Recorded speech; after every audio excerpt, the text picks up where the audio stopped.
organizing my desk tonight on this frigid cold night here in New York. And I'm going to try to do this without getting emotional. I found some paperwork here in organizing my filing cabinet. Exactly, and you know, Spirit finds things at a moment when you're at your weakest sometimes.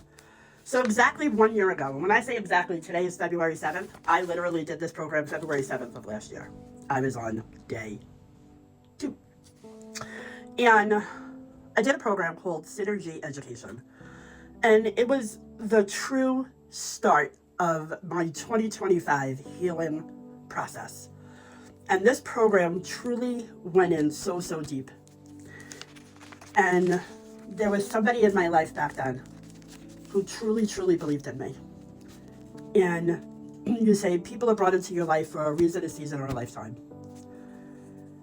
And at the end of the program, the very last day, I'm going to try not to get emotional, it was over Zoom. And we all had to close our eyes and we were in a deep meditation. And when we opened our eyes, the person who brought you into the program was on the Zoom.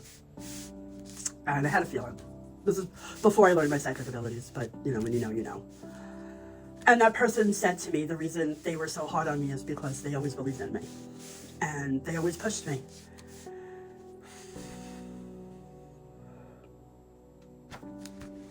And that person's not in my life right now because of fucking stupidity and egos and listening to other people who fucking hated me. And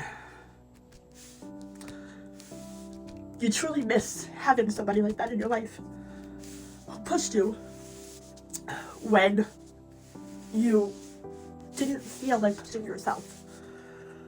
And in spite of having him in my life, I still found it within me to push myself. And here I am a year later. And finding this, the irony, pause for a moment, I'm sorry.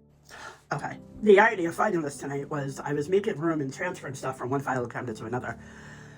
And I was on the phone with my cousin earlier, going over, and I literally have on my laptop a laundry list of certifications I've gotten since this course.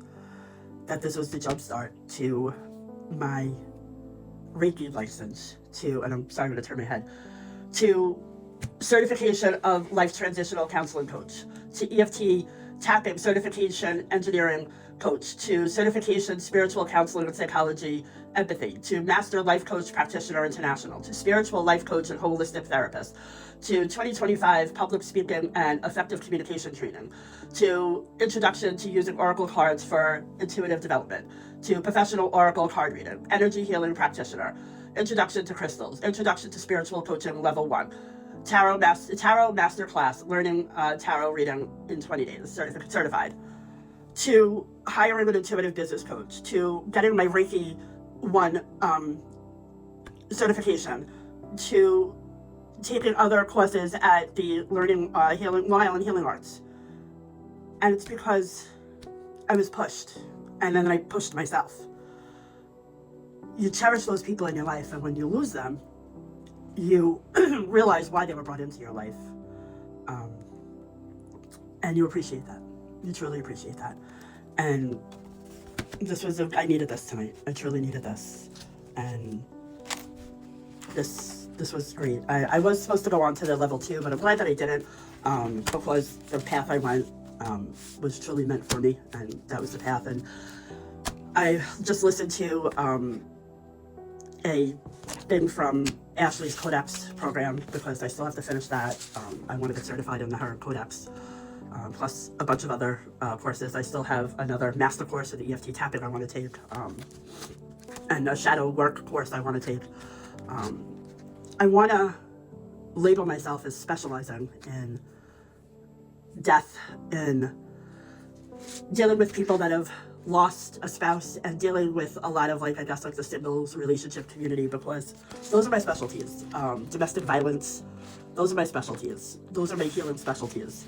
You know, when you're looking for a doctor, you're looking for a specialist. And I want to label myself as, like, that specialist intuitive, specialist tarot reader that has a lot of the clients that have been through traumatic experiences, because those are the ones that seem to flock towards me, because those are what I relate to, because that's what I've been through so much in my life. I was talking with my cousin earlier, and I think my ultimate goal is I want to open up a wellness center. There are so many different avenues of healing. We were talking, she's a social worker, and, she doesn't like to be in the limelight or anything. Social media is not her thing. And my daughter's also a social worker, and same thing with her. But I would love to have a wellness center where people can come in, where there's so many different avenues of healing, whether it be hypnosis, whether it be EFT tapping, whether it be a social worker, a psychologist, a psychiatrist, under one roof, that people can come in and heal and figure out where they feel comfortable within their healing journey and learn where they fit into their healing and where they need to start. I am a self-healed prophecy of shadow work for 3 years, but I didn't do just the shadow work. I had a therapist. My shadow work came with a plethora from my weight loss journey. I have 5 medical professionals dealing with that, but nobody helped me with my shadow work. I did my shadow work on my own. I wish I had a shadow work counselor. Like, that would have been amazing, but I didn't, and I want to be that shadow work counselor to other people to help them heal through their losses. I want to have people ready for when they're about to lose a spouse, and have them know what it's like to be prepared to lose that spouse and be prepared to be that single parent, because I lived that. I know what I went through. My daughter used to walk around with a piece of paper in her backpack that, God forbid, she had to go to the doctors. There was an affidavit that people don't know about. They don't know that they need an affidavit to go to a simple doctor, a simple pediatrician appointment, that an aunt, an uncle, a cousin, a grandparent can't just walk in and say, hey, I'm here to treat them, because legally they're not allowed to. So people don't realize that there's so many important things you need to have in place. What is it called? There's a document you need to have in place for death. I can't think of it off the top of my head because I'm rambling. I can't think of it. Anyway, so there's documents that need to be in place. I know all of these things because I lived it with my daughter's father, and because we were legally not married, even though everybody called me his wife, and then, when David say to him, I would call him my husband, and we would just go with it because that's, what we did.